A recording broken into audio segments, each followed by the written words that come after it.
Gente do céu!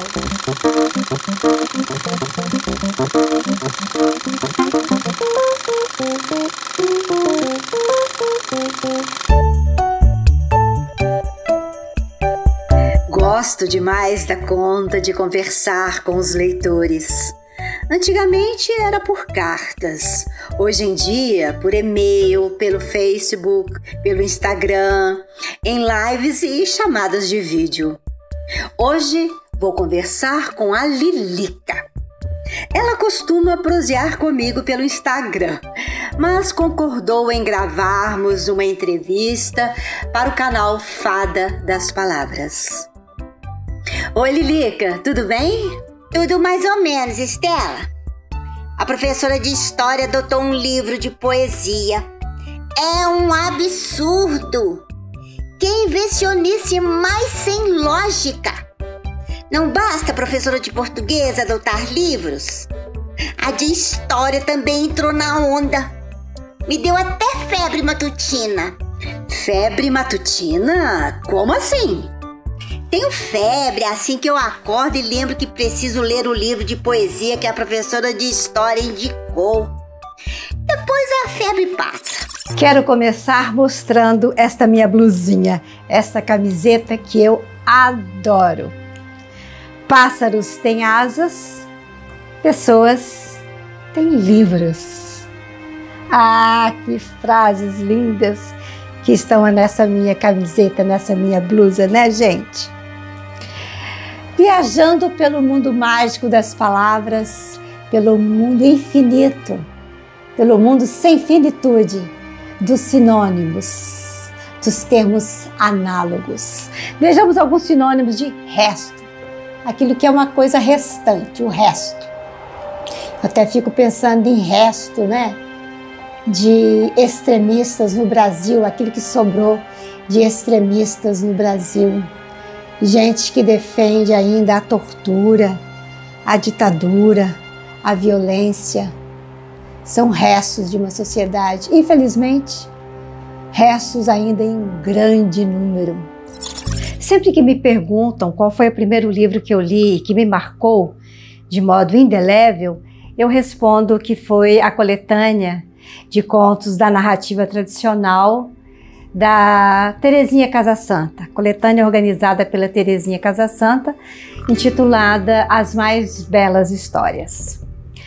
E quando me perguntam qual é o livro que realmente me marcou como escritora, que me fez ter a certeza absoluta de que eu tenho vocação para escrever, aquele livro que me marcou literariamente, ou seja, pela sua linguagem, porque literatura é antes de tudo linguagem.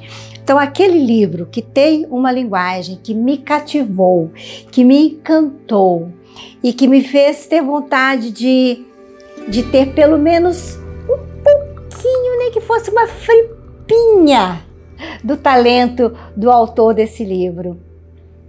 Esse livro se chama... antes de falar qual é o título desse livro, eu vou dizer para vocês o primeiro título dele. O título provisório dele era O Mundo Coberto de Penas. Conseguem imaginar que livro que seria esse? Depois, o título do livro se tornou... Daqui a pouco eu falo. Eu vou dizer primeiramente sobre a linguagem dele. Porque como literatura é antes de tudo linguagem, que a linguagem deste romance me tocou, me encantou, me provocou uma vontade imensa de escrever, de estudar muito, de ler muito, ler todos os autores da literatura estrangeira e principalmente da literatura brasileira. Esse livro tem uma linguagem concisa. Eu ainda não terminei de ler, mas já estou apaixonada pelo enredo, pelo menino, pela Maria Branca, pela história dramática da coluna Prestes, Luiz Carlos Prestes.